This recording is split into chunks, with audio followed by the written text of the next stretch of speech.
من نیم افغان بلکه من خراسانیستم، از تبار تاجیک و به شک بغلانیستم.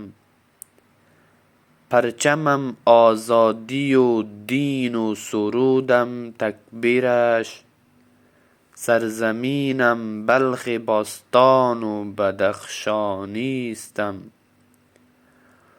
رستم و سهراب مردی پهلوان ایندژ است، رگ رگم داد می زند مانند یزدانیستم. هیبت هندوکش و پامیر در رگهای من، همزبان کابلی و جمله پروانیستم.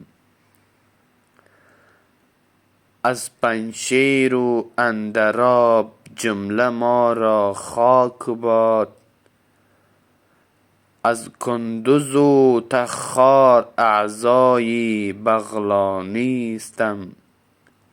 خاک من ای پیکری بالا بلند و قهرمان، همزبان سعدی و حافظ و خاقانیستم.